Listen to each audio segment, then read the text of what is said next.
बिस्मिल्लाहिर्रहमानिर्रहीम। अस्सलाम वालेकुम नाज़रीन, मैं हूं फैयाज़ राजा और आप देख रहे हैं आपका अपना यूट्यूब चैनल। दोस्तों, पाकिस्तान तहरीक इंसाफ के सरबराह इमरान खान के जेल में कैद होने के हवाले से, केसेस के हवाले से और अटक जेल में अहम तरीन कुछ इंकशाफात आपके सामने रखेंगे।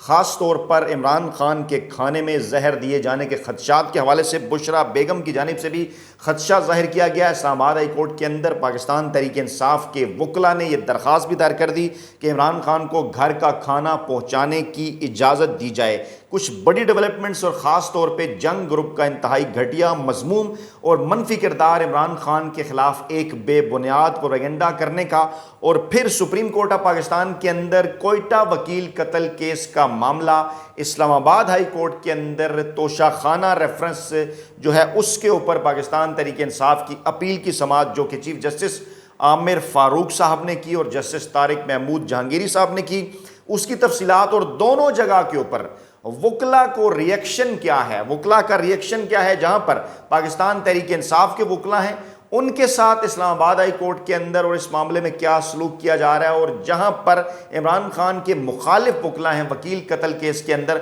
सुप्रीम कोर्ट के अंदर, उन्होंने किस तरह से सुप्रीम कोर्ट के जजेस के ऊपर इल्ज़ाम तराशी की। दोनों मामलात आपस में इंटरकनेक्टेड हैं, जोड़कर आप देखें तो तमाम तर मामलात समझ आते हैं। लेकिन पहले बड़ी डेवलपमेंट आपके सामने रखेंगे, वही जंग जियो ग्रुप का मजमूम प्रोपेगेंडा। उन्होंने खबर एक इमरान खान के खिलाफ जारी की अपनी वेबसाइट के ऊपर कि जेल में इमरान खान और जेल एहलकारों के दरमियान मुबैना कोड वर्ड गुफ्तगू का इंकशाफ हुआ है, और इसके बाद तमाम अमले की सिक्योरिटी क्लियरेंस जो है वो कराने का फैसला किया गया है, और अटक जेल की जियो फेंसिंग करके जेल अमले की तरफ से व्हाट्सएप के इस्तेमाल पर भी पाबंदी आयद कर दी गई है। और जंग ने दावा किया कि उन्हें मोतबर ज़राए ने यह बताया कि जेल एहलकार की इमरान खान से गुफ्तगू की रिकॉर्डिंग में कुछ ऐसी बातें सामने आई हैं जिन्हें इंतज़ामिया समझने से कासिर है, और उनके ज़राए के मुताबिक अटक जेल में तैनात 150 से ज़ायद जेल अमले का मुकम्मल बायोडाटा सिक्योरिटी क्लियरेंस के लिए स्पेशल ब्रांच और दीगर इदारों को भिजवाया जाएगा, और सिक्योरिटी क्लियरेंस के ज़रिए अटक जेल में तैनात मुलाजमीन के किसी इंतहा पसंद तंजीम से ताल्लुक़ और सियासी पार्टी से वाबस्तगी समेत दीगर सरगर्मियों के बारे में रिपोर्ट्स फौरी तौर पर मुरतब करने के अहकाम भी जारी किए गए हैं। और अटक जेल में इस वक्त 700 से ज़ायद कैदी हैं जिनको सिर्फ सी क्लास की सहूलत मैसर है, दीगर 2 क्लासेस वहाँ पर नहीं, और 1000 के करीब आमतौर पर यहाँ पर तादाद होती है कैदियों की। अब ज़रा आप इस मामले को समझिए। जंग जियो ग्रुप का किरदार चाहे 70 की दहाई हो जुल्फ़िकार अली भुट्टो के खिलाफ, जनरल ज़िया उल हक़ के ज़माने में जनरल ज़िया उल हक़ के हक़ में जुल्फ़िकार अली भुट्टो के खिलाफ किस तरह से जंग ग्रुप ने रिपोर्टिंग की, पूरी एक तारीख है। 90 की दहाई के अंदर नवाज शरीफ के खिलाफ और जनरल मुशर्रफ के हक़ में जिस तरह से जंग ग्रुप ने रिपोर्टिंग की, बाकायदा तौर पर ये एक माहौल बनाते रहे नवाज शरीफ को भी और जुल्फ़िकार अली भुट्टो को भी सज़ा सुनाने के हवाले से फौजी जर्नैलों की गोद में बैठकर, और इस वक्त भी ये इसी किस्म का किरदार अदा कर रहे हैं। और ये मकासद क्या हैं, इंतहाई ख़तरनाक, इंतहाई सेंसिटिव इस खबर के मकासद हैं। कहा जा रहा है जनाब के जेल के अंदर जो अहलकार हैं उनका जो है वो डेटा चेक किया जा रहा है कि उनके किसी मजहबी इंतहा पसंद तंजीम से रवाबित हैं या कुछ सियासी वाबस्तगी है, और कह रहे हैं जनाब जेल के एहलकार की इमरान खान से गुफ्तगू हुई है मुबैना कोड वर्ड्स के अंदर, जिसको हम समझने से कासिर हैं। यानी कि ये इन मामलात को सेंसिटिविटी की तरफ ले जाकर इमरान खान के ऊपर खुदा न ख्वास्ता किसी इसी किस्म की तंजीम के हवाले से कुछ इल्ज़ामात और दीगर कुछ इल्ज़ामात लगाकर वहाँ से भी इमरान खान को शायद जिस तरह से पहले अगवा करके गैर जो है वो नामालूम मकाम पर ले गए, बाद में पता चला अब भी शायद हुकूमत, माफिया और हैंडलर्स इसी किस्म का कोई प्लान जो है वो करने जा रही है। अंदाज़ा लगाइए अदालतों के अंदर इस वक्त हो क्या रहा है। एक तरफ है मामला इस्लामाबाद हाई कोर्ट का जहां पर तोशाखाना रेफरेंस की समाअत होती है, और दूसरी तरफ मामला है सुप्रीम कोर्ट ऑफ पाकिस्तान का जहां पर इमरान खान के खिलाफ कोयटा वकील कत्ल केस की समाअत होती है। दोनों को ज़रा कंपैरेटिव एनालिसिस करके देखिए कि वकला ख़ास तौर पर जो हैं उनसे किस तरह का रवैया है दोनों जानिब, या उनका किस तरह से रवैया है इमरान खान के जो मुखालिफ हैं या जो इमरान खान के हक़ में लड़ रहे हैं। सबसे पहले अगर बात करें इमरान खान के वकला टीम की, नईम पंजोथा साहब, उनको FIA साइबर क्राइम ने इमरान खान के क्योंकि वो वकील हैं इस केस के अंदर, उन्होंने 8 घंटे से ज़ायद उनको अपनी हिरासत के अंदर रखा, हरासा किया और उनसे तफ्तीश करते रहे। दबाव उनके ऊपर डेफिनेटली बढ़ाए जो है बढ़ाते रहे। डेफिनेटली मकसद इसके पीछे क्या है कि वो इमरान खान का केस ना लड़ें, डर जाएं, भाग जाएं।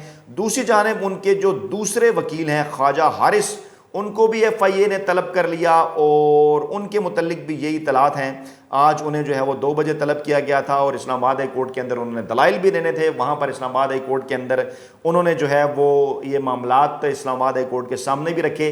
जस्टिस आमिर फ़ारूक साहब को जो है वो बकौल वहाँ पर मौजूद साफ़ियों के और वकला के लतीफ़ खोसा साहब रोस्टम पे ऊपर आ गए उन्होंने उन्हें गैरत दिलाई कि आप बतौर supreme court Islamabad high court जो हैं वो जजेस के भी बाप हैं, वकला के भी बाप हैं, और इस वक्त जो कुछ वकला के साथ हो रहा है सिर्फ और सिर्फ इसलिए क्योंकि वो इमरान खान का केस लड़ रहे हैं और जिस तरह से FIA उन्हें हरासा कर रहा है वो आपके सामने है। जिस पर आमिर फ़ारूक साहब ने यह कहा कि वो इस मामले को देख रहे हैं, आप इस मामले की फ़िक्र न करें, हमने सारा रिकॉर्ड मंगवा लिया, हम इस मामले को देखेंगे। दूसरी तरफ इमरान खान के मामले के अंदर उन्होंने सज़ा फौरी तौर पर मुअत्तल करने की जो इस्तदा है वो उन्होंने मुस्तरद कर दी और रिकॉर्ड उन्होंने हुकूमत से जो है वो मंगवा लिया। और सवाल वहाँ पर उन्होंने रिमार्क्स किए जिसको इस वक्त TV चैनल हैरान कुन तौर पर इस तरह से रिपोर्ट कर रहे हैं कि इमरान खान को अडयाला की बजाय अटक जेल भेजने का आर्डर किसने किया। अब वो ये पूछ रहे हैं, वो ये कह रहे हैं कि जनाब जेल में A क्लास फराहम कर, उन्होंने जो है वो दरख्वास्त गुजार चेयरमैन PTI उन्होंने कहा जनाब के जेल में A क्लास फराहम करने, ज़ाती मुआलिज डॉक्टर फैसल से तिब्बी मुआयना कराने और लीगल टीम ख़ानदान के अफराद और पार्टी की सीनियर क़यादत से मुलाकात की इजाज़त के लिए दरख्वास्त दायर कर रखी है। और जो पटिशनर हैं शेर अफजल मरवत एडवोकेट वो अदालत में पेश हुए। उन्होंने मौक़िफ़ इख्तियार किया कि अदालत ने गुज़श्ता रोज़ मुलाकात का हुक्म दिया था, लेकिन अदालती हुक्म के बावजूद कल चेयरमैन PTI से मुलाकात की इजाज़त नहीं दी गई। चीफ जस्टिस ने पूछा कि उन्होंने मुलाकात ना करने की कोई वजह बताई, जिस पर शेर अफजल मरवत एडवोकेट ने कहा कि 6 बजे तक मुलाकात का वक्त होता है, आर्डर ज़रा लेट जारी हुआ था लेकिन फिर भी हम पहुँच गए थे, मुलाकात उन्होंने नहीं कराई। और फिर नई मैदर पंजोथा के मुताबिक उन्होंने बताया कि उन्हें 9 घंटे तक रखा गया और ख्वाजा हारिस को भी FIA ने बुलाया हुआ है गैर कानूनी हिरासत में रखने के लिए। जस्टिस आमिर फ़ारूक ने कहा कि तफ्तीश के नाम पर यह नहीं होना चाहिए, किसी को तंग नहीं किया जाए, कानून में कैदी को जो हक दिया गया है वह ज़रूर मिलना चाहिए, हर किसी के हकूक़ हैं, वकील से मुलाकात कराने से इनकार नहीं किया जा सकता। आप जो है मेरे से कोताही हुई, हमने आर्डर लेट जो है वो पास किए, लेकिन अब मामला यह है कि अगर आपसे कोताही हुई, आर्डर जो है वो आपने लेट पास किए, तो दूसरी जानिब इमरान खान के वकला के खिलाफ अटक जेल के एहलकार को संगीन नताइज की धमकियां देने का मुकदमा भी दर्ज कर लिया गया। अटक डिस्ट्रिक्ट जेल के डिप्टी सुपरिटेंडेंट हैं अफजाल अहमद वड़ाइच, उनकी मदियत में यह मुकदमा दर्ज किया गया इमरान खान की कानूनी टीम शेर अफजल मरवत और उमैर खान न्याजी के खिलाफ। उन्होंने कहा जनाब इन्होंने कार्य सरकार के अंदर मुदाखलत की, सरकारी एहलकार का यूनिफॉर्म फाड़ा और संगीन नताइज की धमकियां दी। और एक ऐसा मुकदमा जिसका सिरे से कोई इसकी बुनियाद नहीं, कोई सर कोई पैर नहीं इस मामले का, लेकिन क्योंकि दबाव बढ़ाना है, अब क्योंकि chief justice Islamabad high court कह रहे हैं कि उनके कहने के ऊपर लेट आर्डर, उनकी वजह से लेट आर्डर जारी हुए, तो क्या अब उन्हें आगे बढ़कर इस मुकदमे को ख़त्म नहीं कराना चाहिए। अच्छा, मुकदमे की FIR के मुताबिक गुज़श्ता रात 8:40 पर जो है वो बकौल जिन्होंने मुकदमा दर्ज कराया उन्होंने कि जी हमें बजरिया कंट्रोल रूम इतला मिली थी कि उमैर न्याजी इस्लामाबाद हाई कोर्ट का आर्डर वसूल कराने आए थे। शेर अफजल मरवत भी पुलिस पिकेट पर पहुंच गए। हमने उन्हें बताया कि जनाब मुलाकात का वक्त ख़त्म हो गया। वो दोनों ने कहा कि हम जो है वो दस्तखत कराना चाहते हैं और हमें जो है वो धमकियाँ दी गई। खैर, इस किस्म का केस उन्होंने वहाँ पर डाल दिया इस्लामाबाद हाई कोर्ट के अंदर। अच्छा, जब इसके ऊपर बात हुई तो वहाँ पर इमरान खान के वकला ने जो तमाम तर तफसीलात हैं वो रखी सामने और उन्होंने कहा कि जनाब, इस पर चीफ जस्टिस ने कहा कि जनाब आप सिर्फ ये ख्याल रखें कि मामले को सियासी ना बनाएं, वहाँ पर रश ना बनाएं और एक एक करके 2-2, 3-3 वकला मिलने चले जाएं। पाकिस्तान तहरीक इंसाफ ने क्लियर किया, कहा जनाब कि कोई हम सियासी मामलात वहाँ पर नहीं बना रहे, हम आइनी और कानूनी मामलात लेकर जाते हैं। इमरान खान से दस्तखत कराने हैं, उन तक कुछ पैगामात पहुँचाने हैं, वहाँ से पैगामात लेने हैं और ये एक सियासी कैदी का हक है कि उससे अहल खाना भी मिलें, उनको घर का खाना भी मिलना चाहिए। अच्छा, अब पूछ रहे हैं जनाब, वो उन्होंने कहा कि इस्लामाबाद में अपनी जेल नहीं, इसलिए कैदियों को अडयाला जेल में रखा जाता है और ये कह रहे हैं इमरान खान की कानूनी टीम, और वहाँ से अगर कहीं और भेजते हैं अटक या दीगर तो उसका एक तरीक़ाकार होता है। जिस पर शेर अफजल मरवत एडवोकेट ने कहा कि हुकूमत पंजाब के पास किसी भी जेल में शिफ्ट करने का इख्तियार है, लेकिन बहरहाल इसका एक तरीक़ाकार है। चीफ जस्टिस ने भी कहा कि नवाज शरीफ को कोट लखपत जेल जाने की दरख्वास्त जो नवाज शरीफ ने दी थी, जो फिर मंजूर कर ली गई थी, और शेर अफजल ने फिर चेयरमैन PTI के लिए रूल्स के मुताबिक A क्लास की सहूलत हासिल करने का भी कहा, क्योंकि डिस्ट्रिक्ट जेल में A क्लास की सहूलत नहीं, उन्हें कैद तन्हाई में रखा गया, बैरक की बजाय सेल में रखा गया। रात को बारिश का पानी उस कमरे में गया जहां चेयरमैन PTI को रखा गया है और जो है वो इसके साथ साथ जो है जब इन्होंने पूछा chief justice Islamabad high court ने कि जनाब डिस्ट्रिक्ट जेल अटक भिजवाने का आर्डर किसने दिया, तो हैरानकुन तौर पर इसकी तफसीलात किसी के पास नहीं थी। और आपको इस बात का अच्छी तरह से अंदाज़ा है कि ये किसका फ़ैसला था, अदालत का फ़ैसला था या इस्टेब्लिशमेंट का फ़ैसला था खुफिया हाथों का कि इमरान खान को कहाँ पर रखा जाए। शेर अफजल एडवोकेट ने यह भी कहा कि जनाब एक तो इमरान खान को ए क्लास से महरूम रखा गया, इसलिए उनको अटक जेल में भिजवाया गया क्योंकि ए क्लास में उन्हें रखना था, जो है वो ए क्लास में नहीं रखना था, सी क्लास में रखना था। दूसरा, चेयरमैन पीटीआई को क्योंकि घर का खाना फराहम करने की इजाज़त दी जानी चाहिए, उनका हक है, यहाँ पर पहुँचाया जा सकता था इस्लामाबाद से रावलपिंडी अडयाला जेल के अंदर। अब इसके पीछे ये भी बदनीति है कि अटक जेल में इसलिए भी उन्हें भिजवा दिया गया कि घर का खाना जो है वो उन्हें ना भिजवाया जा सके। फिर इस्लामाबाद हाई कोर्ट ने कहा कि पूछ कर हमें ये बताया जाए कि जेल की जो कैदी हैं उनकी मुंतकली का जो फैसला है वो कौन करता है। लेकिन अच्छी उन्हें इस बात का कोई, ना उन्हें जज साहब ने इस हवाले से कोई वाज़ेह आर्डर जारी किया, ना उन्हें कोई इस बात का अंदाज़ा था कि कौन जो है वो आर्डर जारी करता है, और ना ही वकला ने इस हवाले से कोई वाज़ेह जो जवाब है वो दिया।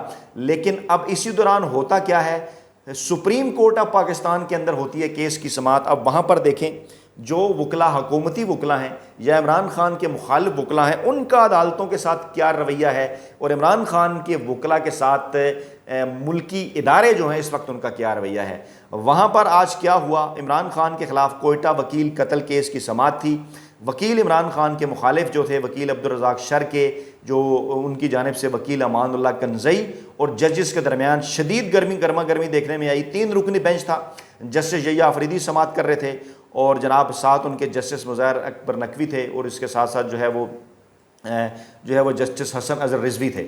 अच्छा, अब हुआ ये कि जो वकील अमानुल्लाह कनज़ई थे उन्होंने बेंच के 2 अरकान पर संगीन इल्ज़ामात आयद कर दिए और कहा कि जस्टिस मुज़ाहिर अली नकवी ने ग़ुलाम महमूद डोगर केस में इंतखाबात पर अज़ खुद नोटिस ले लिया था, जबकि जस्टिस हसन अज़हर रिजवी जूनियर जज के तौर पर तैनात हुए। उनके खिलाफ सिंध हाई कोर्ट में मुकदमा ज़ेर इल्तवा है और हमारे मुकदमे को मेरिट पर नहीं सुना जा रहा। अब सुप्रीम कोर्ट के जजेस की जानिब से वकील अमानुल्लाह कनज़ई पर शदीद भरमई का इज़हार किया गया। जस्टिस मुज़ाहिर नकवी ने कहा कि आपको इजाज़त किसने दी है कि इस तरह से हमारे बारे में बात करें। जस्टिस मुज़ाहिर नकवी ने कहा कि आपको जजेस पर इल्ज़ामात लगाने के लिए खसूसी ज़िम्मेदारी देकर भेजा गया है। जस्टिस हसन अज़हर रिजवी ने यह भी कहा कि आप जजेस की किरदार कशी कैसे कर सकते हैं, मेरे खिलाफ सिंध हाई कोर्ट में कौन सा केस ज़ेर इल्तवा है, सबूत दें। वकील साहब बगैर सबूत के महज इल्ज़ामात लगा रहे हैं। वकील अमानुल्लाह कनज़ई ने कहा कि मुझे बोलने से मत रोकें, मेरे पास बहुत कुछ है कहने को। वो जब अपनी नशिस्त पर बैठने लगे तो बेंच ने रोक दिया और जस्टिस यहिया अफरीदी ने उनसे मुकालमा करते हुए कहा कि आप सामने आए, अगर आपको जजेस पर कोई एतराज़ था तो तहरीरी तौर पर जमा कराना चाहिए था। यानी एक लाइन भी दी।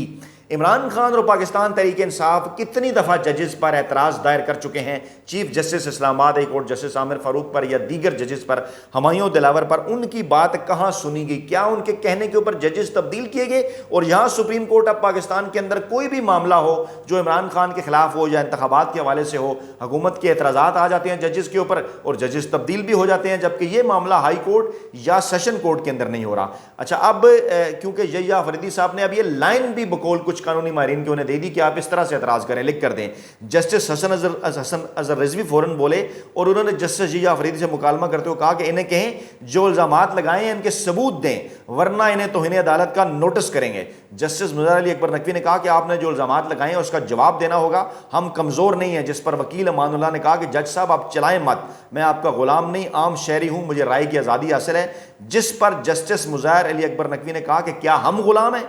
जैसे यहिया अफरीदी ने कहा कि फौरी तौर पर गैर मशरूत माफ़ी मांगे। वकील अमानुल्लाह कनज़ई ने जस्टिस अफरीदी के कहने के ऊपर कहा कि जनाब मैं हाथ जोड़कर माफ़ी मांगता हूँ, आप तो बड़े हैं, माफ़ी मांग लेता हूँ, लेकिन आप जज बने तो ठीक है, पार्टी बनेंगे तो मैं बोलूँगा, पार्टी बनना है तो कुर्सी से नीचे आएँ। जिस पर जस्टिस यहिया अफरीदी ने कहा कि आप तहरीरी तौर पर माफ़ीनामा जमा कराएँ। अमानुल्लाह कनज़ई ने कहा तहरीरी माफ़ीनामे की क्या ज़रूरत है, मैं हाथ जोड़कर माफ़ी मांगता हूँ, मेरी तो बस इतनी दरख्वास्त है कि मेरा केस मेरिट पर सुना जाए। सुप्रीम कोर्ट ने कहा कि वकील अमानुल्लाह कनज़ई का रवैया नाकाबिले कबूल था, अदालती वकार मजरू किया गया। अमानुल्लाह कनज़ई को माफ़ी माफ़ी मांगने का कहा गया, जिस पर उन्होंने गैर मशरूत माफ़ी मांगी। लेकिन जस्टिस मुज़ाहिर अकबर नकवी ने जस्टिस हसन अज़हर रिज़वी से इस्तफसार किया कि क्या आप माफ़ी कबूल कर रहे हैं, जिस पर जस्टिस हसन अज़हर रिज़वी ने कहा कि माफ़ी इस शर्त पर कबूल कर रहा हूँ कि ये इल्ज़ामात वापस लें। हमने 35 साल इस शोबे में इज्जत से काम लिया है, काम किया है। जस्टिस जैया आफरीदी ने जस्टिस मुज़ाहिर अकबर नकवी से पूछा कि क्या आप माफ़ी कबूल कर रहे हैं, जिस पर जस्टिस मुज़ाहिर अकबर नकवी ने कहा कि एब्सोल्युटली नॉट का लफ्ज़ उन्होंने इस्तेमाल किया। और फिर लतीफ़ खोसा साहब ने दलाइल दिए, उन्होंने कहा कि हम इस JIT को नहीं मानते, ये कैसे तफ्तीश कर सकती है। सुप्रीम कोर्ट ने 2 बार कहा था कि ट्रायल कोर्ट अभी फैसला नहीं कर सकती। चेयरमैन PTI तोशाखाना केस में कैसे उन्हें गिरफ्तार किया गया, उनके वकीलों के FIA भी तलब कर रहा है, और जिस पर जस्टिस जय अफरीदी ने कहा कि दूसरे केस की बात ना करें। खैर, ये वो मामलात हैं, यहां से आप अंदाज़ा लगा सकते हैं कि 2 अदालतें, दोनों अदालतों में वकला और उनके साथ जजेस का रवैया, वकला का उनके साथ रवैया, जहां इमरान खान के वकील हैं वहां पर देखें ना उनकी कोई बात मानी जा रही है, ना उनके कहने के ऊपर जजेस तब्दील हो रहे हैं और उनको FIA हरासा कर रही है। और दूसरी जानिब मामला क्या है कि सुप्रीम कोर्ट के अंदर जजेस को बाकायदा धमकियां लगाई जा रही हैं और उनके कहने के ऊपर जजेस भी तब्दील हो रहे हैं। लेकिन जाते जाते फिर वही आपसे कहेंगे कि जो अटक जेल से इतलात हैं, डट कर खड़ा है कप्तान, आपने घबराना नहीं है और इंशाल्लाह आखिरी फतह हमेशा सच और हक की होगी। अपना बहुत ख्याल रखिएगा। अल्लाह ने के बाद।